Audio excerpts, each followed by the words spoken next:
January 2019. A desk rental business just hit a valuation higher than General Motors, higher than American Airlines, higher than most countries' GDP.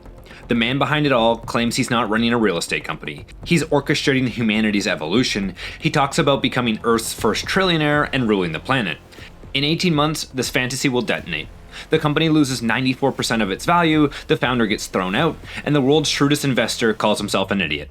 Today on The Philosophy of Marketing, we're dissecting the most spectacular startup meltdown in history. This isn't just business failure, it's a psychological thriller about mass hypnosis. Why do smart people believe impossible things?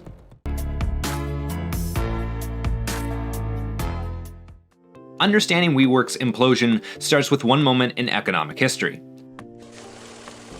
2008. Lehman Brothers collapses, traditional business models shattered. A failed baby clothes entrepreneur named Adam Neumann watches as freelancers start cramming into local Starbucks. They can't afford proper offices. Neumann sees what everyone else is missing. The workforce is fragmenting. Millennials want flexibility over security. Gig workers need community, not cubicles. Most entrepreneurs would think, I'll build better co-working spaces. Neumann thought bigger. I'll redefine human connection. Then he thought even bigger. I'll convince everyone this desk business will save civilization. Adam Neumann's superpower wasn't real estate or technology. His superpower was making people forget what business he was actually in. Watch the audacity. Instead of premium office subletting, Neumann calls it physical social networking. Instead of competing on rent prices, he competes on spiritual fulfillment. Instead of building a real estate empire, he claims to architect human consciousness. The man took the most boring business imaginable, subletting desks, and convinced venture capitalists it was teleportation technology. Marketing philosophy number 1. Reality is negotiable if your story is compelling enough. Neumann cracked Silicon Valley psychology. Investors don't fund businesses, they fund belief systems. WeWork wasn't selling square footage, it was selling memberships in the future. Look at the environmental psychology. Exposed brick screams authenticity. Beer taps suggest we're not corporate. Neon signs reading hustle harder promises transformation. Every choice whispered, this place will change you. WeWork is working to create a world where people make a life and not just a living. Adam Neumann. Neumann hypnotized an entire industry into forgetting they were looking at a landlord with a marketing budget. Traditional real estate companies expand cautiously. They prioritize profit per location. However, Neumann deployed an imperial conquest strategy. Rather than sustainable growth, WeWork pursued something more intoxicating: the appearance of certainty through sheer omnipresence. The expansion doctrine targeted global capitals simultaneously, prestigious addresses over profitable ones, maximum visibility for press coverage, scale that justified tech company metrics, and speed that prevented competitive responses. Each grand opening reinforced Neumann's thesis. WeWork wasn't expanding, it was manifesting destiny. The growth itself became evidence the vision was correct. Marketing philosophy number 2. Momentum can substitute for logic, but only temporarily. Adam Neumann himself perfectly captured the strategy. Once you choose to enter a WeWork, you choose to be part of something more we than me. People start coming together. This wasn't real estate development, this was engineering fear of missing out on a global scale. Neumann's masterstroke, recognizing that millennials would pay premium prices for intangible benefits, specifically the feeling of belonging to something meaningful. Marketing philosophy number 3. Emotions trump economics until the bill comes due. Traditional commercial real estate sells practical features: climate control, security, location. WeWork sold something entirely different: identity transformation through immersive design. The contrast was deliberate and devastating. Corporate offices represented everything millennials rejected: hierarchy, conformity, spiritual emptiness. WeWork represented everything they craved: creativity, collaboration, and purpose. And the numbers told the entire story. Their premium pricing, 20 to 50% above traditional office spaces, their membership satisfaction rate consistently above 85%, their retention rates competitive despite month-to-month terms, and finally their referrals, 40% of new members came through word of mouth. We're not competing with co-working spaces, we're competing with work. Adam Neumann. By 2018, WeWork commanded luxury pricing for commodity spaces. Members genuinely believed they were purchasing personal transformation, not square footage. 2017 marked Neumann's greatest psychological victory. He convinced Masayoshi Son, legendary for his Alibaba investment, that WeWork deserves Silicon Valley's largest private funding round. These astronomical funding announcements functioned as social proof on steroids. Every business publication, every recruitment pitch, every landlord negotiation could reference one fact: The world's most successful tech investor believed. And here's WeWork's financial trajectory. 2016 valuation, $16.9 billion. SoftBank's 2017 funding round, $20 billion. The 2019 peak valuation, $47 billion for WeWork, and their annual losses, $1.9 billion and climbing. The irony is crushing. Son's validation created WeWork's credibility, but his eventual admission of error confirmed everyone's worst fears about startup valuations. We made a failure on investing in WeWork, and I've admitted several times I was foolish. Masayoshi-san. When your biggest champion calls the investment foolish, what does that say about everyone else who believed? The final phase involves something unprecedented, transforming a real estate CEO into a technology prophet. 2018 to 2019 witnessed Neumann's metamorphosis from entrepreneur to cultural icon. Business magazines positioned him alongside Jobs and Musk. Conference organizers treated him as a visionary, not a landlord. The founder became synonymous with revolutionary workplace thinking.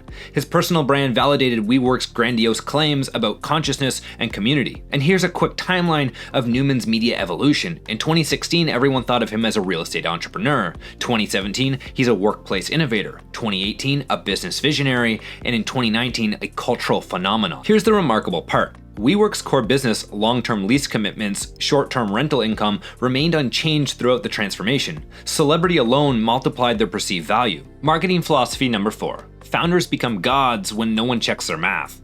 This is where we need to pause and really understand what happened. Neumann didn't just build a brand, he built a mythology around himself. He positioned himself as more than just a CEO. He was a visionary who could see the future of work, human connection, and consciousness itself. But here's the psychological trap. When a founder becomes the story, investors stop evaluating the business and start betting on the person. Neumann's personal brand became WeWork's most valuable asset and its greatest liability. Think about it. Every major tech founder has this mythology. Jobs was this design genius, Musk is the future architect, Bezos was a customer obsession prophet.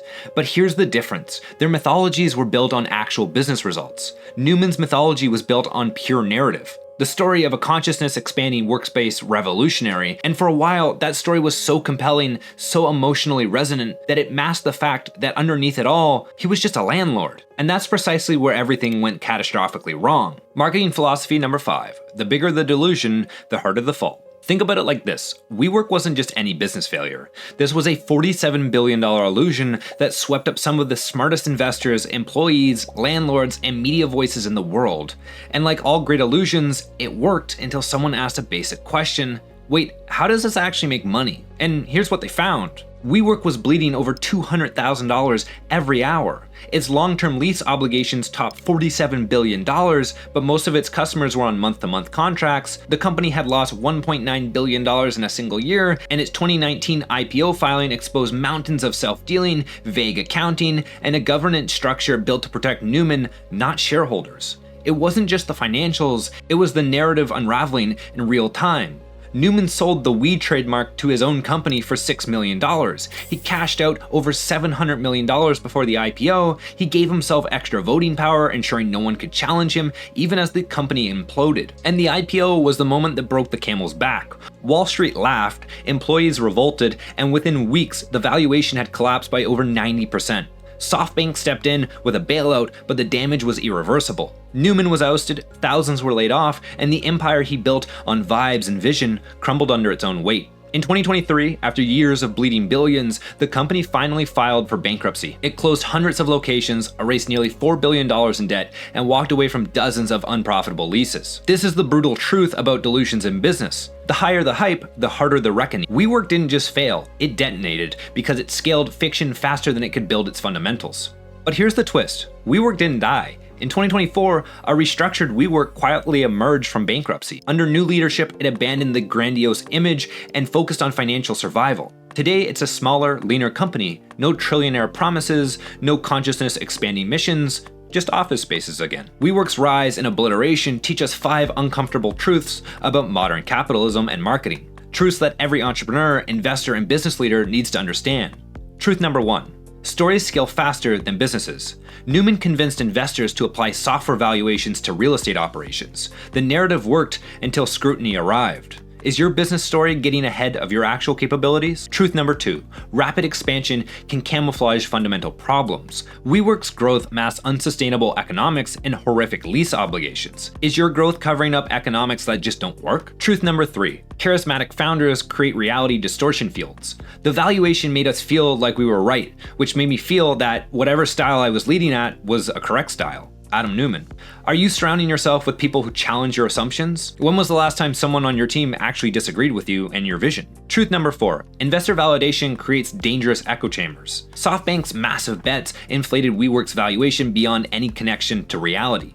Are you using investor interest as proof your business works? Truth number 5, public markets eventually enforce accountability. The moment WeWork filed for IPO, revealing actual financials, the fantasy collapsed instantly. If you had to open your books to public scrutiny tomorrow, would your numbers tell the same story as your pitch deck? And here's the reckoning. The private peak valuation for WeWork, $47 billion. The IPO target, $65 to $100 billion. The market reality, $10 billion. The final surrender, an IPO withdrawn, and SoftBank's total loss, over $14 billion. WeWork represents something deeper than startup failure. It's a case study in collective self-deception. The most dangerous business delusions aren't obvious lies, they're beautiful stories that everyone wants to believe in. The Wall Street Journal reported Neumann's private ambitions included living forever, becoming the world's first trillionaire, and becoming president of the world. So here's my question for you. When evaluating any revolutionary business, are you looking at a company or being recruited into a belief system? Next time someone pitches you revolutionary disruption, remember WeWork. Sometimes the emperor really has no clothes. Now, if you like this deep dive into WeWork, hit that like button and subscribe to the Philosophy of Marketing. And let me know down in the comments which overhyped company should we examine next. And remember, in business, gravity always wins, eventually.